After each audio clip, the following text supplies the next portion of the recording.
కోసం తాను బతుకులో గొప్ప విషయం ఏం లేదు. నలుగురి కోసం బతికిన దాంట్లో ఒక గొప్ప విషయం ఉన్నది.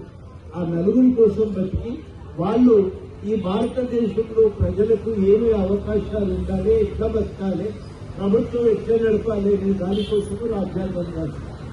ఆ రాజ్యాంగము మనకు ప్రధానంగా వచ్చినంత లాభం ఏం జరిగిందంటే, రాజ్యాంగం వచ్చినాక అందరం సమానమని ప్రకటన చేసింది. అంతకుముందు లేకుండా, అంతకుముందు అందరం సమానం కాదు, అందరం సమానమని ప్రకటన చేసింది.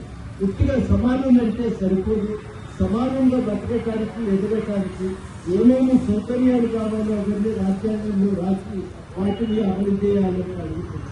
మరి ఇప్పుడు కొంతమందికి రాజ్యాంగం అడ్డం వస్తున్నది, ఇదే లేకపోతే మొత్తం మనమే చేసుకుంటుంది కదా అని ఆలోచిస్తూ ఉన్నాం.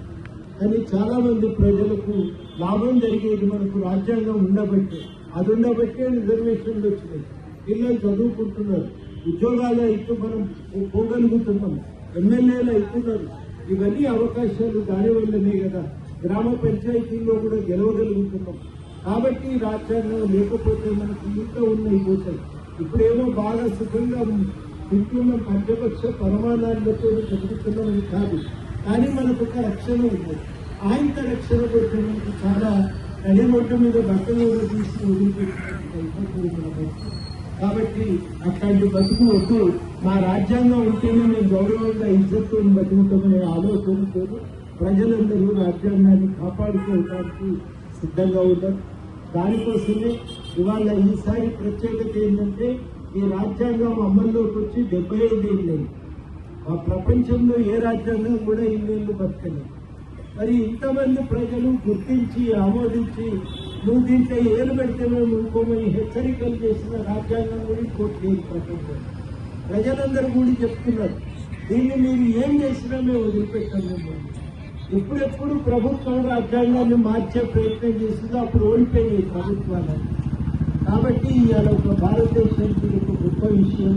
ఇట్లాంటి రాజ్యాంగాన్ని మనం అర్థం చేసుకోవాలి, అమల్లో పెట్టుకోవాలి. అది అమల్లో ఉంటేనే మనకు న్యాయం జరుగుతుందని గుర్తించాలి. ఆ రాజ్యాంగాన్ని మార్చే ఏ ప్రయత్నాన్ని మనం ఆమోదించొద్దు.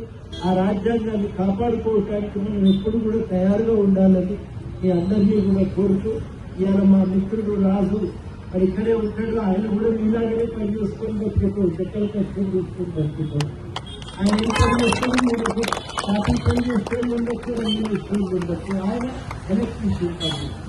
కాబట్టి నలుగురు కష్టం తెలుసు. కాబట్టి మీ అందరిని అడుగు జరుపుకోవాలనే ఆలోచనతో ప్రతిసారి ఇక్కడ ఈ జెండా ఉందనే కార్యక్రమం చేసుకుంటుంది.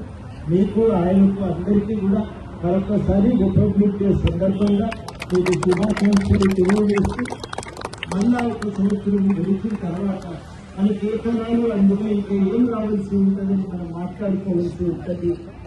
మా మిత్రుడు ఈ 75 ఏళ్ళ ఇది ప్రత్యేక సందర్భం, ఇది ప్రత్యేకమైన విషయం, ఇది గొప్ప విషయం. దాని సందర్భంగా అది వాడిపోవాలనే ఆలోచనతో ఒక చిన్న సంచి బహుకరిస్తున్నది. ఆయనే రాజు వచ్చి దాన్ని బహుకరించాలని చెప్పి కోరుతున్నాను. మీ అందరికీ వందనాలు.